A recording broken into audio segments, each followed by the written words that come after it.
Hi guys, sabog na naman ako notification at marami nag-request sa akin kung paano nga ba daw makapunta dito sa Netherlands at paano mag-apply kung may age limit ba. Yun lamang mga katanungan na marami kaya hindi ko maisa-isa guys. Kaya gagawa ko ng video para sa inyo.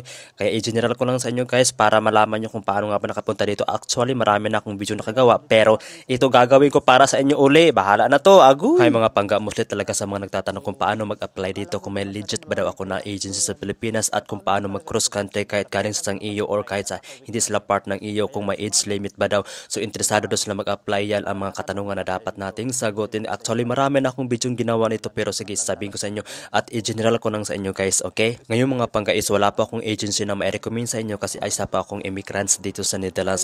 Ngayon pag mag-cross country kayo galing kayong iyo at pupunta kayo ng Netherlands guys, make it sure lamang na may company mag-hired sa inyo or may legit na company na mag-hired sa inyo or agency guys, kasi kung kayo ay pupunta ng Netherlands at kayo ay party ng iyo din, halimbawa sa Poland, Croatia o kahit sa Belgium o somewhere basta outside the Netherlands guys, ay hindi rin kayo makapagtrabaho dito guys kasi hanapan kayo ng work permit kasi nga yung papers nyo is outside sa Netherlands. Pero kung kayo ay EU citizens, ayan, pwede kayo mag-cross country dito at mag-apply dito sa Netherlands kasi nga EU citizen naman kayo at maraming agency at may agency akong i-recommend sa inyo. Pag EU citizen kayo, mayroon akong agency na ma-recommend sa inyo, pero pag hindi kayo EU residents, ayan, pag sa Pilipinas sa passport lang gamit niyo pa rin, ay wala akong ma-recommend sa inyo na agency guys. Ayan, so isa lang talaga guys ang way para makapunta kayo dito sa Netherlands is magkaroon kayo ng sponsored na mag-hired sa inyo dito guys, or may company po talaga na mag-hired sa inyo dito sa Netherlands kasi sila mismo ang gagawa at magpa-process ng yung documents. Ayan, 100% legit po talaga guys makapunta kayo dito. Kaya lang guys, as of now, sorry po talaga guys, wala po akong agency na may recommend sa inyo kasi po isa po akong immigrants.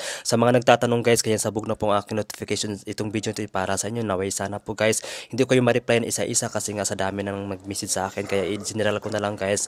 At andito na yung video na sinasabi ko sa inyo na wala pa akong agency na ma-recommend at wala pong age limit po dito guys, as long as kaya ninyo po. Ang pinaka the best fit po talaga is magkaroon kayo ng legit na company, ayan, na mag-hired sa inyo or ma-sponsored kayo at magkaroon kayo ng legit na agency. Ayan, pwede kayo makapag-apply yan guys. Yung nagtanong pala sa akin guys kung pwede ba daw ako mag-recommend doon sa company pinapasukan ko guys na galing sa Poland, Croatia, Hungary, Romania or kahit saan pang bansang parte ng Europa guys, nagtanong na po ako sa aking boss at sabi ng aking boss ay hindi po sila tumatanggap pag yung papers nila is outside sa Netherlands. Yun lang tinatanggap nila, yung taga dito na sa Netherlands or yung EU citizen ka na yung tinatanggap nila. Pero pag ikaw ay hindi dito sa Netherlands galing, yung papers mo is hindi sila tumatanggap as of this moment. Kaya ulitin ko guys, piliin nyo ang pinaka-legit na agency, magkaroon kayo ng sponsored at may company na mag-hired sa inyo para kayo makapunta dito sa Netherlands. At this moment po, wala po kung may recommend ha.